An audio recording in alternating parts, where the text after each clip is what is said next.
Hello everyone. I am Shreya S. Ramanujam from EE21 and today I will be presenting my seminar on the history of computer memory as part of the EE 5004 course on the history of electrical engineering. So before we begin, a brief overview of the topics I will be going over in this seminar. I'll start off with an introduction to computer memory, what it is, its importance and a brief history. And we will then move on to the early computer memory era, which was from 1837 to 1954. We then come to the semiconductor memory era, which was from 1965 to 1987. Then the modern memory technologies, which were from the 1990s until the present. And we will also talk about some upcoming memory technologies, which are currently in the research and development phase. So, what exactly is computer memory? In computing, memory is a device or system that is used to store information for immediate use in a computer or related computer hardware.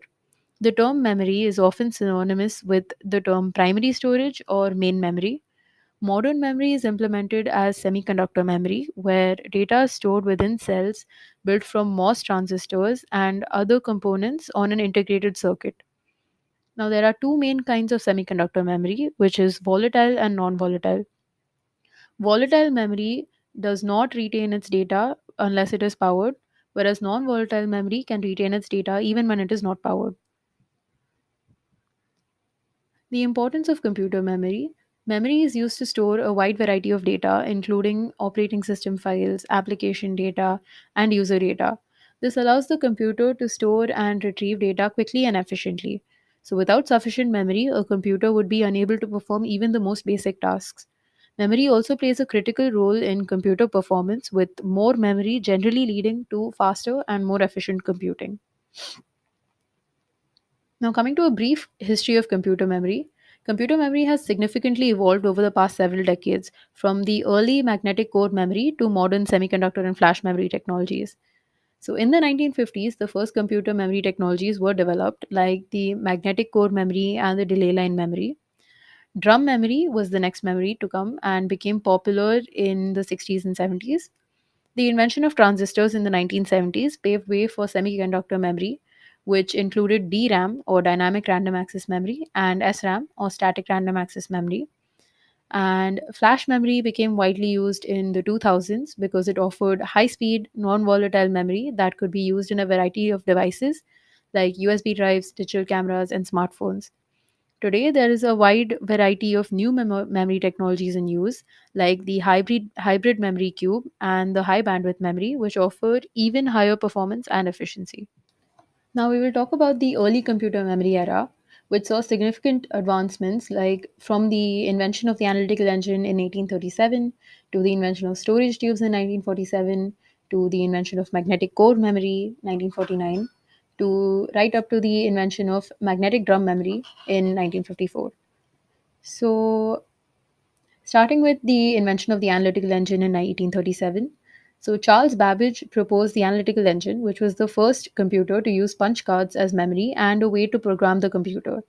The analytical engine incorporated an arithmetic logic unit, control flow in the form of conditional branching and loops, and integrated memory, making it the first design for a general purpose computer. The analytical engine used three different types of punch cards for different operations, one for arithmetic operations, one for numerical constants, and one for loading and storing. And there were also three different types of readers for these three different types of punch cards. Next, in 1942, we have the invention of the Z3 computer, which was the world's first programmable computer, and it used electromechanical relays for data storage.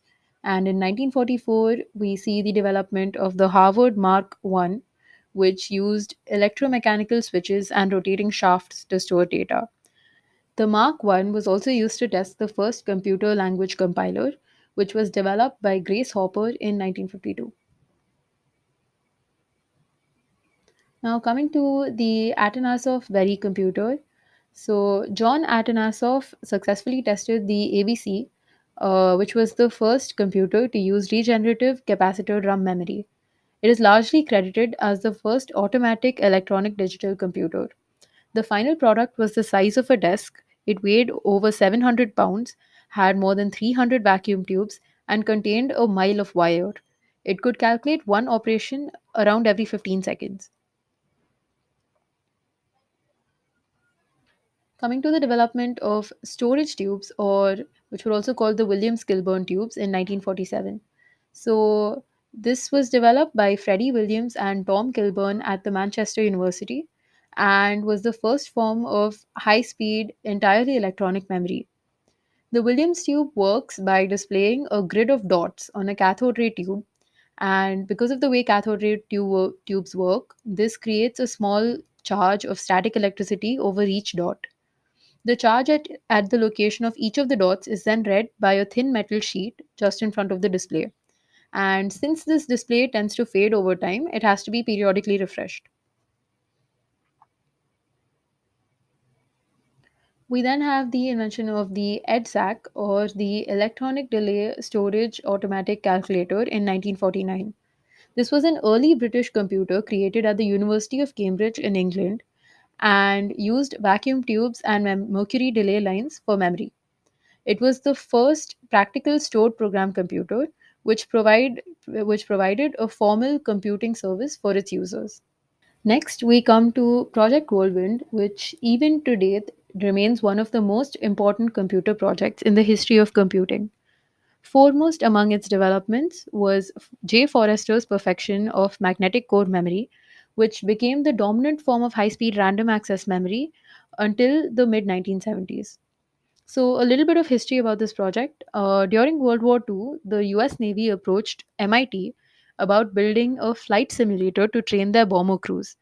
So, under the leadership of MIT's Gordon Brown and Jay Forrester, the team first built a small analog simulator, but they found it to be quite inaccurate and inflexible.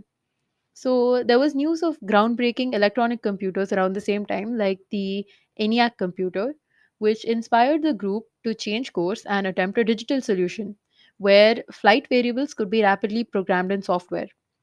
So while researching this and while building this computer, Jay Forrester discovered random access coincident current magnetic storage, which came to be called magnetic core memory, which became the memory standard for digital computers throughout the 60s and 70s. So, this computer was one of the first computers to calculate in parallel rather than serial. And Whirlwind's success also led to the United States Air Force's Semi Automatic Ground Environment, or the SAGE system, which was the first air defense system in the United States. So, here are some images from the core memory of Whirlwind from 1951. So, coming to the magnetic core memory itself, magnetic core memory, as mentioned earlier, was the predominant form of random access memory for computers for about 20 years from 1955 to 1975. And though several inventors were involved in it, it was MIT's Jay Forrester who perfected the technology and patented it. So, core memory, magnetic core memory uses toroids or rings of a hard magnetic material, usually a semi hard ferrite, as transformer cores, where each wire threaded through the core serves as a transformer winding. So there are two or more wires passing through each core, and magnetic hysteresis allows each of these cores to remember or store a state. Each core stores one bit of information. A core can be magnetized in either the clockwise or anti clockwise direction, and depending on the direction, it will have a value of either 0 or 1 as a bit storage. So, there were wires in this magnetic core memory to detect and to change the magnetization of individual cores, basically to read and write to the memory. The process of reading the core causes the memory to be reset to 0, which erases the information stored in that particular core. So, this is why magnetic core memory has a destructive readout. And magnetic core memory is also non volatile, which means that when not being read or written into, the cores maintain the last value they had, even if the power is turned off. We now come to delay line memory, which was another predominant form of memory in the 1950s and 60s. Uh, in a typical delay line memory system, data is converted into an electrical signal and it is sent through a transducer to generate a sound wave in the storage medium.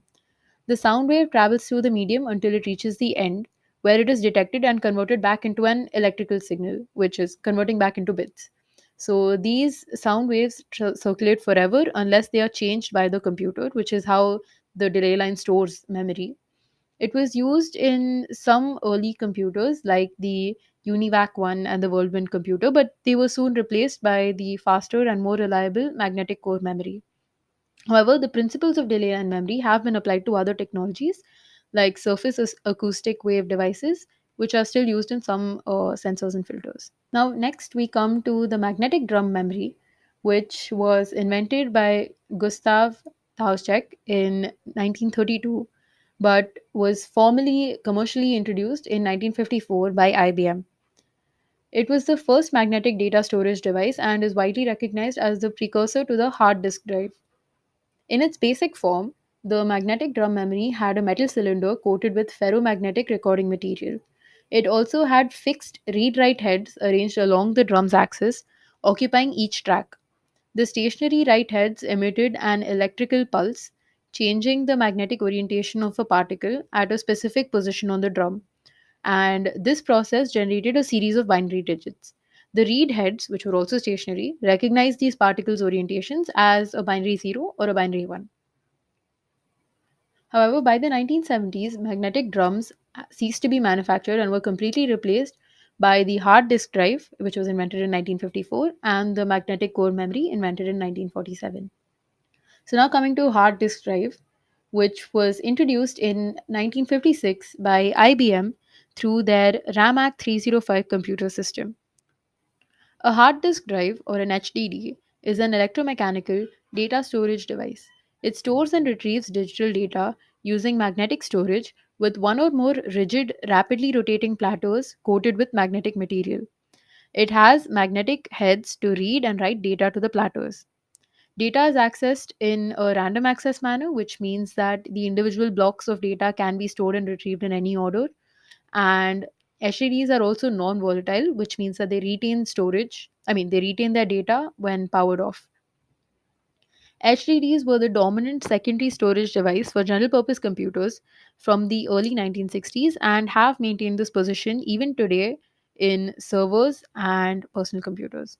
So, with this, we come to the end of the early memory era and move on to the semiconductor memory era, which came with the development of transistors.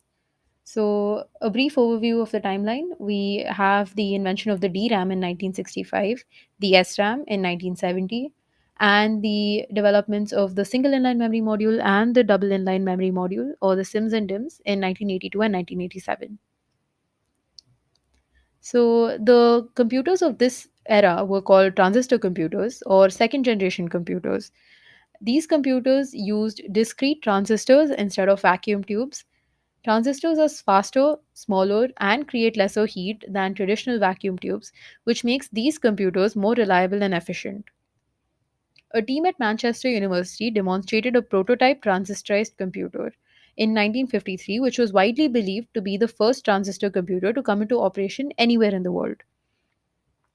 So, some examples of transistor computers. So, during the mid 1950s, there were a series of similar machines that appeared, like the Bell Laboratories TRADIC, or the Transistor Digital Computer for the US Air Force, which was completed in 1954, MIT's TX0, which stands for Transistor Experimental Zero, the first general purpose programmable computer built with transistors in 1956, and the ETL Mark III, Japan's first transistorized computer.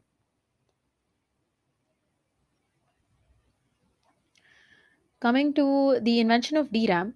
So, DRAM was invented by IBM's Robert Dennard in 1966 and was unlike any other type of memory seen until that point.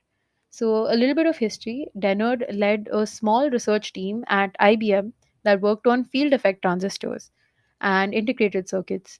So, he proposed in 1966 that binary data should be stored on a capacitor as a positive or a negative charge.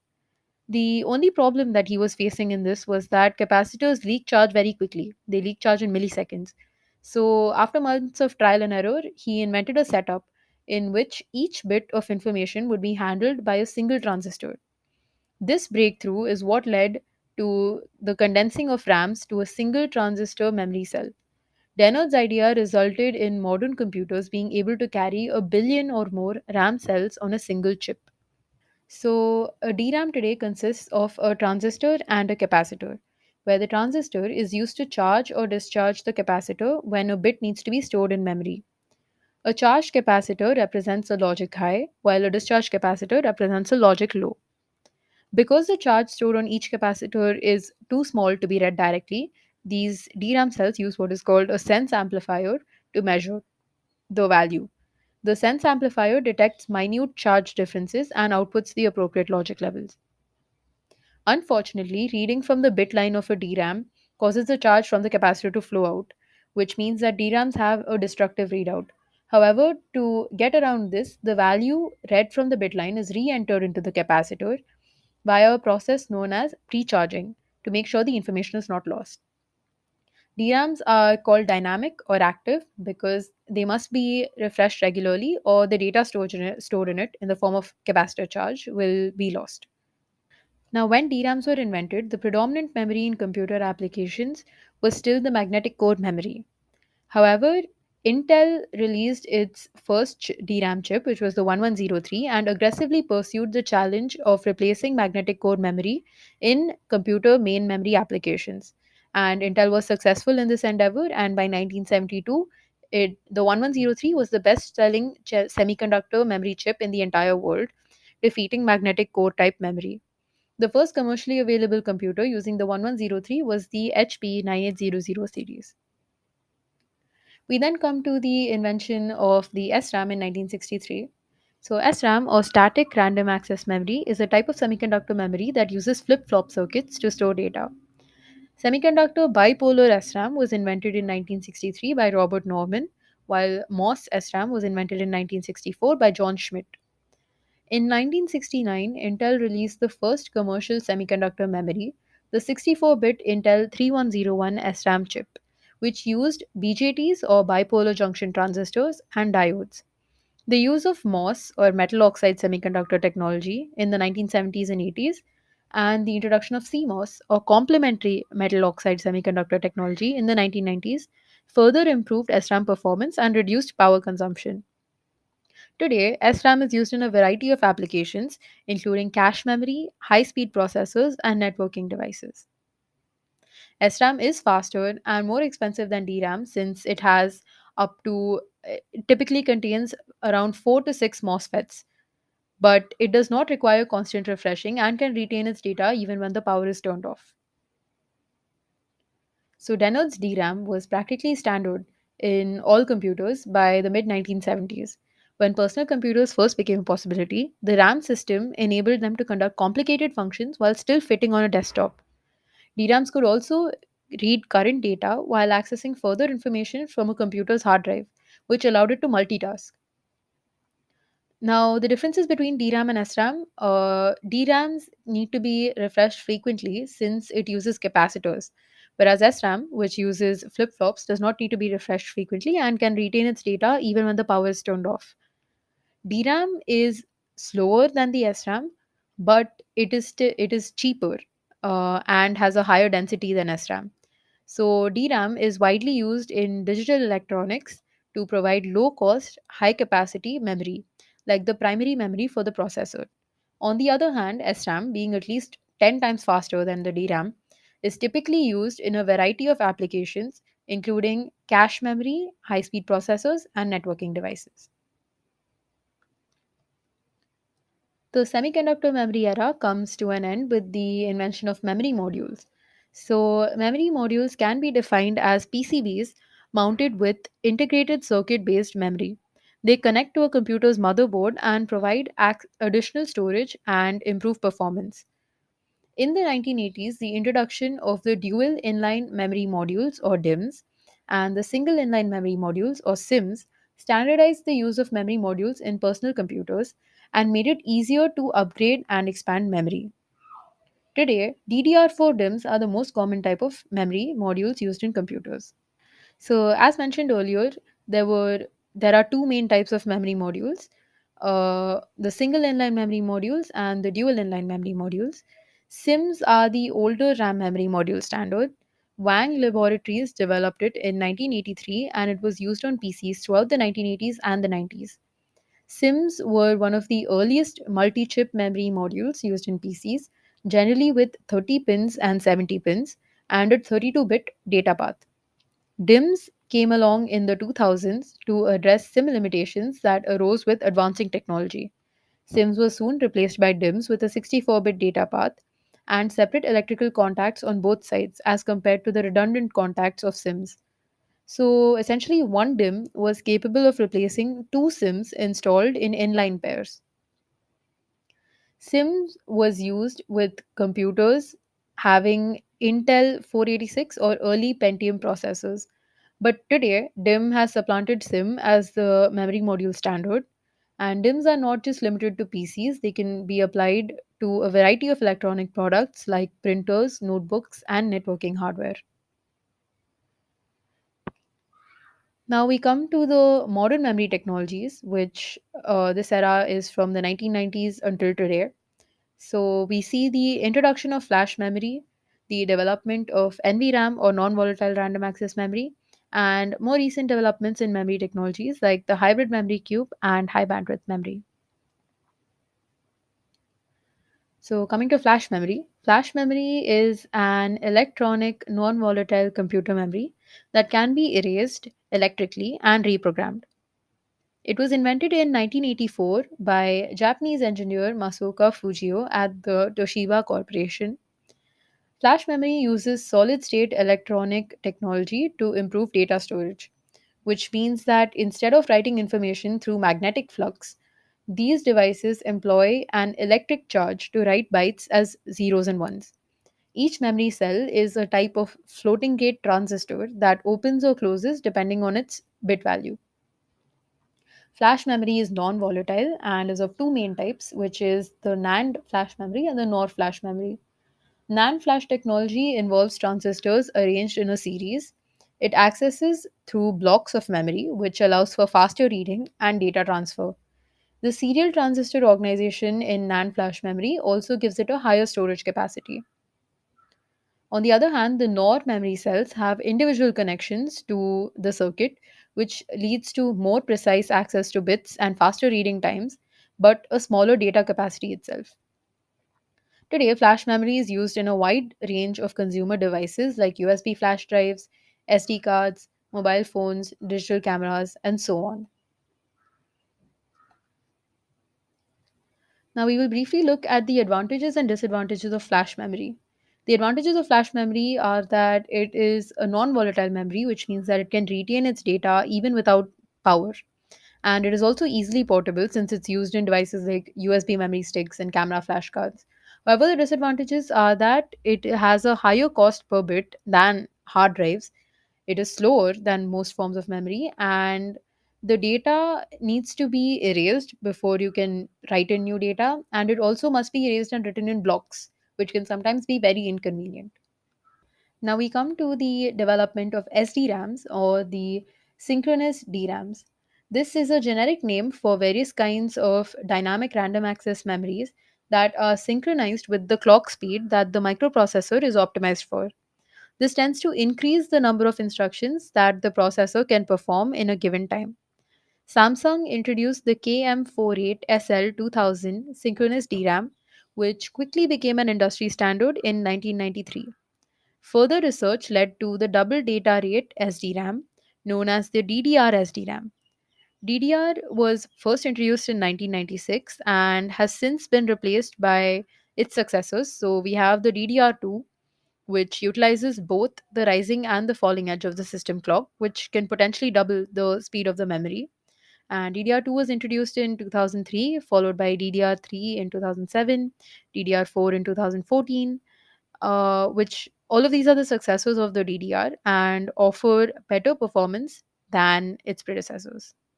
Now we come to the hybrid memory cube or the HMC. So, hybrid memory cube is a high performance computer random access memory interface which was co developed by Samsung Electronics and Micron Technologies in 2011. This particular HMC stacks chips vertically rather than horizontally. It uses standard DRAM cells, but it has more data banks than classic DRAM memory of the same size. HMCs provide 15 times the bandwidth of DDR3 chips while consuming 70% lesser power and 90% lesser space. They are volatile like DRAM, which means that if they are not powered, they lose their information. And these were initially used in supercomputers and high speed servers, but are expected to migrate to all types of computing devices in the near future. The HMCs were followed by the high bandwidth memory in 2013. High bandwidth memory is a high speed computer memory interface for 3D stacked SDRAMs, which was initially developed by Samsung, AMD, and SK Hynix.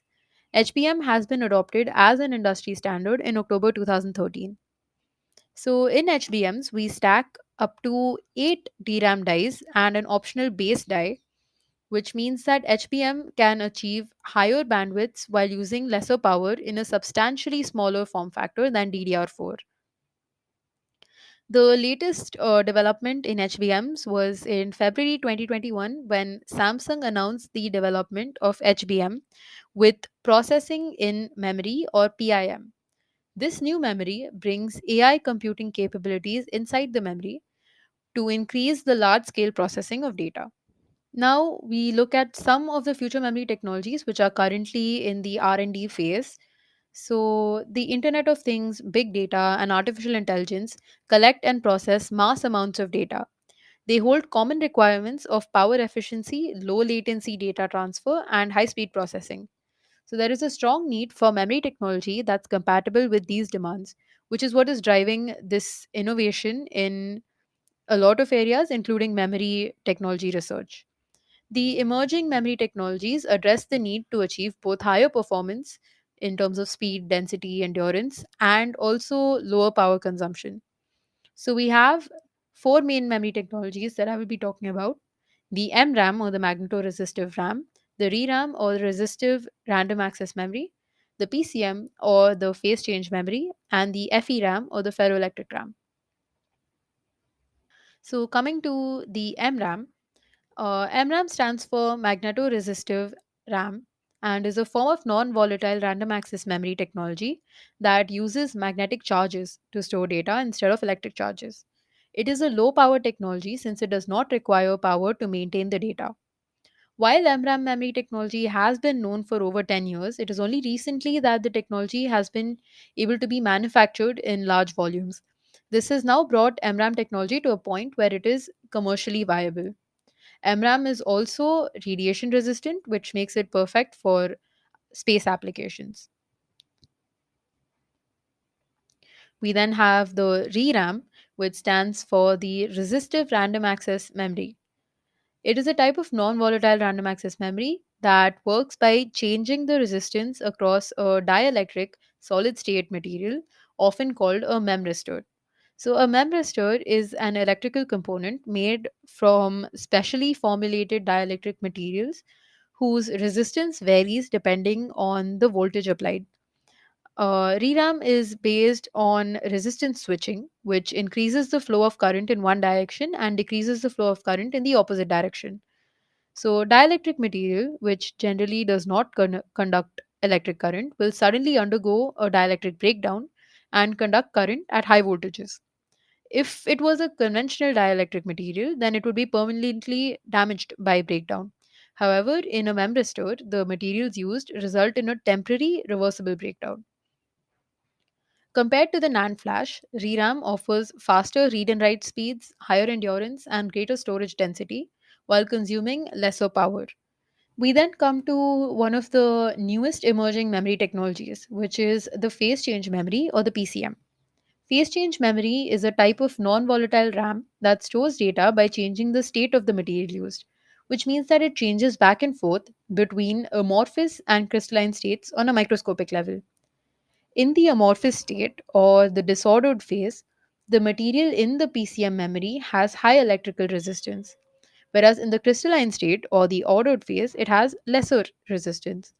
Thus, electrical current is allowed to be turned on and off to represent digital high and low states.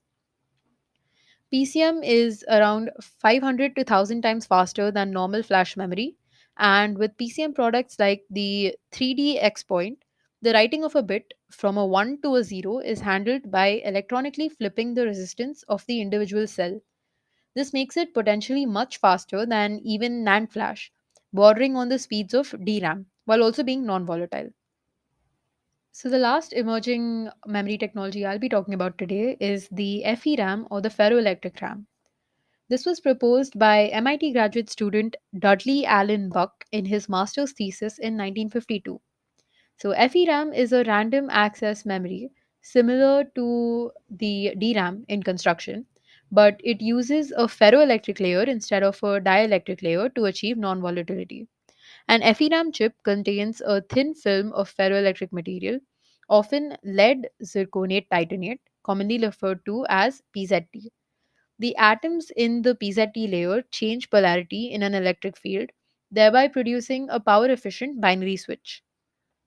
The most important aspect of the PZT is that it is not affected by power disruption or magnetic interference, which makes FERAM a reliable non volatile memory. It also has the added advantages of lower power usage and faster write speeds than flash memory. Thank you everyone for attending my seminar.